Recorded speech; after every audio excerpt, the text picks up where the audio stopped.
महाभारत में सबसे शक्तिशाली महिला कौन थी?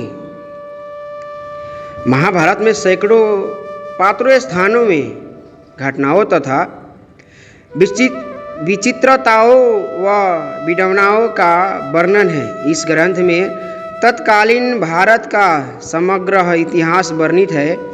ये ग्रंथ अपने आदर्श स्त्री पुरुषों के चरित्रों से हमारे देश के जनजीवन को ये प्रभावित करता रहा है।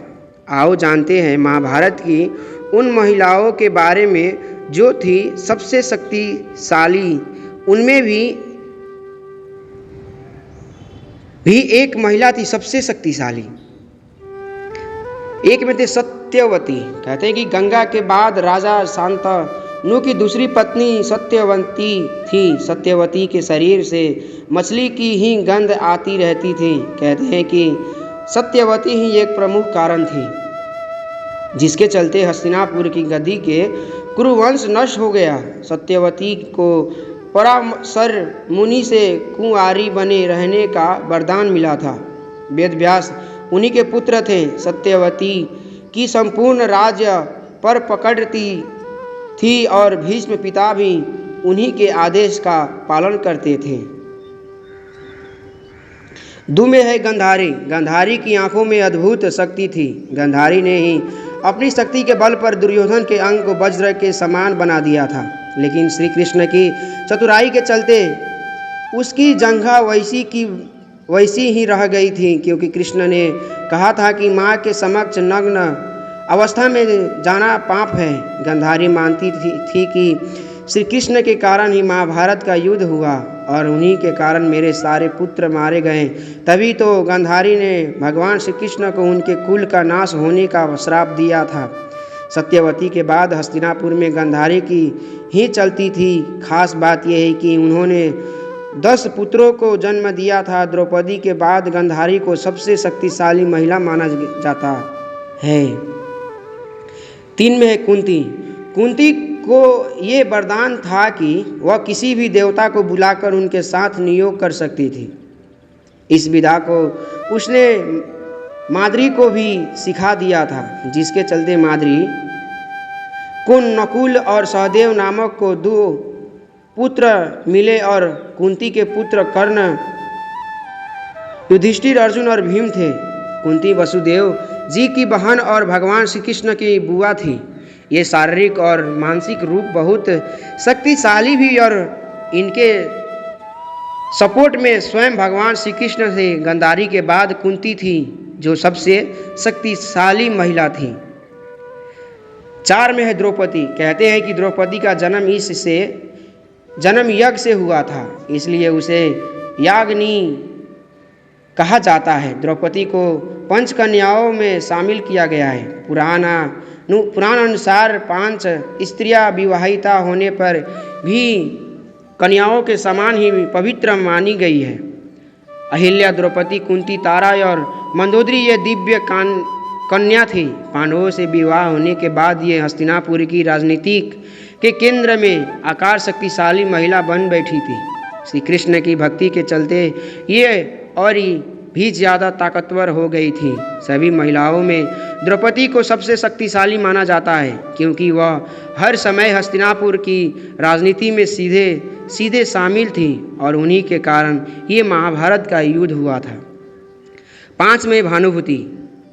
दुर्योधन की पत्नी भानुमति युद्ध कला, शतरंज और कुश्ती में पारंग थी। कहते हैं कि एक दिन उसने कुश्ती में दुर्योधन को भी पटकनी दे दी थी।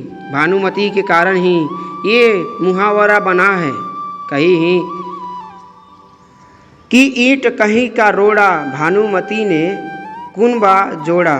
भानुमति बेहद ही सुंदर, आकर्षक, तेज बुद्धि और शरीर से काफ़ी ताकतवर थी। गंधारी ने सती पर्व में बताया है कि भानुमति दुर्योधन से खेल खेल में ही कुश्ती करती थी, जिसमें दुर्योधन उसके कई बार हार भी जाता था। जिस तरह हस्तिनापुर की राजनीति में द्रौपदी का दखल था, उसी तरह भानुमति का भी दखल था। 6 में है हिडिंबा।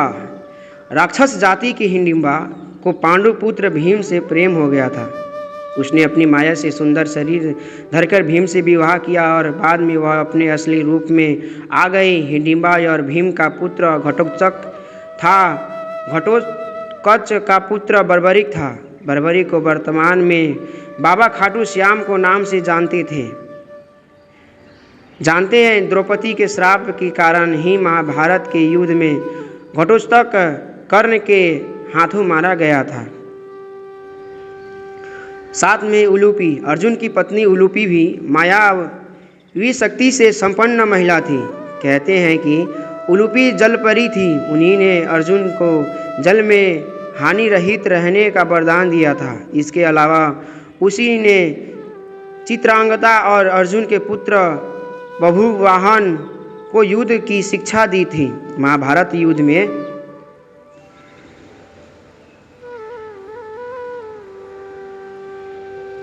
में अपने गुरु भीष्म पितामह को मारने के बाद ब्रह्मापुत्र से श्रापित होने के बाद उलूपी ने ही अर्जुन को श्राप मुक्त भी किया था। एक अन्य युद्ध में अपने पुत्र के हाथों मारे जाने पर उलूपी ने ही अर्जुन को पुनर्जीवित भी कर दिया था।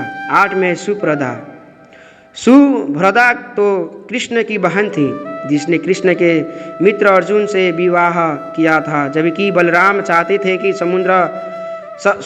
सुभद्रा का विवाह कौरव कुल में हो। बलराम के हट के चलते ही तो कृष्ण ने सुभद्रा का अर्जुन के हाथों हरण करवा दिया था। बाद में द्वारका में सुभद्रा के साथ अर्जुन का विवाह विधि पूर्वक संपन्न हुआ। विवाह के बाद वे 1 वर्ष तक द्वारका में रहे और शेष समय पुष्कर क्षेत्र में व्यतीत किया। 12 वर्ष पूरे होने पर वे सुभद्रा के साथ इंद्रप्रस्थ लौट गए। सुभद्रा अभिमन्यु की माता थी।